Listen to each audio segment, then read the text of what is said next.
প্ৰিয় বিদ্যাৰ্থীগণ students helper চেনেললৈ তোমালোকক স্বাগতম জনাইছোঁ।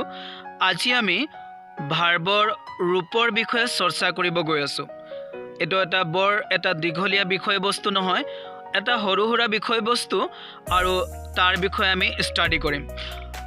জেনেৰেলি ভাৰ্ব মানে হৈছে ক্ৰিয়াপদ, অৰ্থাৎ যি পদে কিবা এটা কাম কৰা বা হোৱা বুজায়।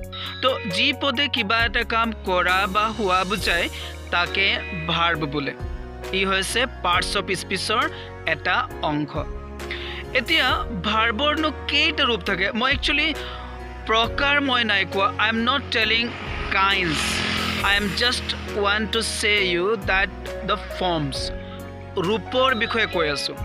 মানে কি, ভাৰ্বৰ যেতিয়া আমি ব্যাকৰণখন খুলি লওঁ আৰু যেতিয়া আমি ভাৰ্বৰ লিষ্ট যেতিয়া চাওঁ আমি, তো তাত আমি ভাৰ্বৰ তিনিটা লিষ্ট পাওঁ। এটা হৈছে প্ৰেজেণ্ট ফৰ্ম, আৰু এটা হৈছে পাষ্ট ফৰ্ম, এটা হৈছে পাষ্ট পাৰ্টিচিপল। কিন্তু মই ক'ব বিচাৰিম যে এটা ভাৰ্বৰ কি হয়, ছাপ'জ তোমালোক ল'লা ডু। তো এই যিটো ডু, এই ডুৰ দুটা ফৰ্ম থাকে। এটা হৈছে ডু, এটা হৈছে ডাজ। ডাজনো কেতিয়া বহে?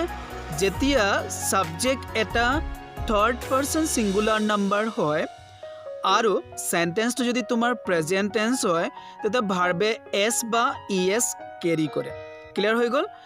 দ্বিতীয় ফৰ্মটো হৈছে পাষ্ট ফৰ্ম। ডেট মিনছ মই ক'লোঁ ডু, ডুৰ পাষ্ট ফৰ্ম হৈছে ডিড।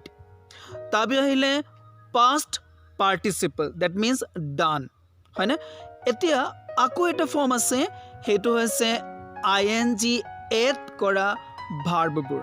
ছাপ'জ তুমি ক'লা গ' বুলি, তো গ'ৰ পিছত যেতিয়া ING এড কৰিবা ই হৈ পৰিব গ'য়িং, হয়নে? ডু লিখিলা, ডুৰ পিছত ING দিলা, ই হৈ পৰিব ডুইং। তো ইয়াৰ মতলব হৈছে কি, তেনেহ'লে আমি ক'ব লাগিব যে মূলতে ভাৰ্বৰ চাৰিটা ফৰ্ম থাকে। এটা হৈছে প্ৰেজেণ্ট ফৰ্ম, আৰু প্ৰেজেণ্ট ফৰ্মৰ আকৌ দুটা ৰূপ থাকে।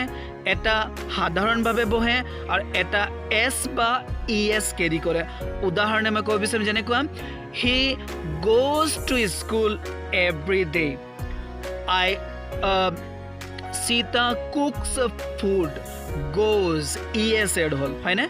আৰু সীতা লাইকছ টি, ইয়াতো ই এছ এড হ'ল। তো এনেকুৱা চি কুকছ ফুড, কুকছ আছে, এছ এড হ'ল। তাৰমানে কি, তেনেহ'লে এছ বা ই এছ যদি ভাৰ্বৰ শেষত এড হয়, তেনেহ'লে ইও তোমাৰ প্ৰেজেণ্ট ফৰ্ম হ'ব। তুমি বেলেগ ফৰ্ম বুলি নাভাবিবা। আৰু নেক্সট হৈছে পাষ্ট ফৰ্ম। পাষ্ট ফৰ্ম মানে কি, অতীত ফৰ্মটো। আৰু পাষ্ট পাৰ্টিচিপল মই কি ক'লোঁ, থাৰ্ড ফৰ্মটো।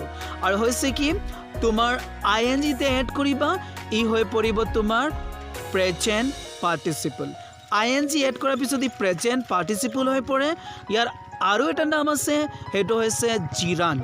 তো এইখিনিতে আজিৰ ভিডিঅ'টোত মই তোমালোকক বিশেষকৈ ভাৰ্বৰ ৰূপৰ বিষয়ে ক'ব বিচাৰিছিলোঁ। নিশ্চয় তোমালোকে বুজি পালা। যদি কিবা প্ৰশ্ন থাকে সুধিবা, তাৰ উত্তৰ দিয়াৰ চেষ্টা কৰা হ'ব। ধন্যবাদ।